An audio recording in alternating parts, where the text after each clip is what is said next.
Dans cette vidéo, je te donne 3 choses incroyables que ton cerveau fait sans même que tu ne t'en rendes compte.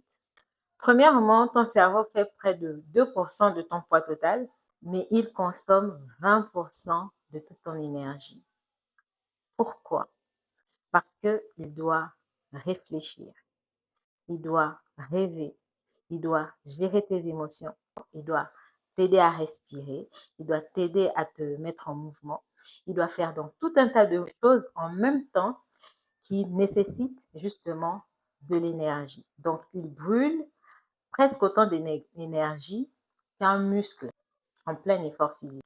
Et ça me rappelle une petite anecdote, c'est quand mon père venait souvent le soir quand il rentrait du travail, qui nous répétait souvent un truc que j'ai retenu, c'est le travail intellectuel épuise plus que le travail des muscles.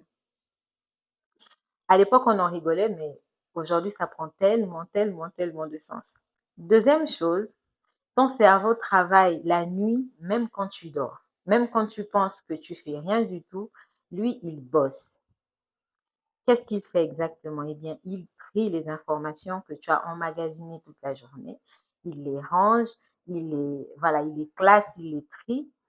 Et c'est souvent pour ça que le matin, quand tu te réveilles, parfois tu te réveilles avec la solution à un problème. Tu ne comprends pas comment c'est arrivé, mais en fait, ton cerveau, il a fait le job toute la nuit, pendant que tu dormais. Et ça me rappelle un petit proverbe qu'on dit souvent comme ça, la nuit porte conseil. Petite analogie, peut-être un peu tirée par les cheveux, parce que ça aussi, ça pourrait avoir une autre explication, mais ça tient quand même la route. Dis-moi toi ce que tu en penses en commentaire. La troisième chose que ton cerveau fait sans que tu ne t'en rendes vraiment compte, c'est que le gars, il ne sait pas vraiment faire la différence entre une expérience réelle et une expérience qui lui est suggérée. Ça veut dire quoi? Ça veut dire que si tu stresses pour quelque chose qui est totalement euh, imaginé, lui, il va penser que c'est vrai. Il ne sait pas faire la différence entre quelque chose qui est vrai et quelque chose qui ne l'est pas.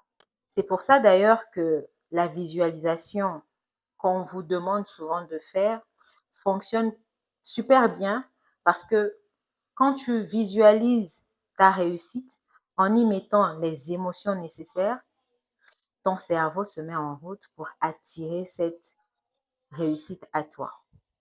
Donc, apprends à lui parler et à lui dire exactement ce que tu veux et de manière assez précise, avec toutes les émotions possibles.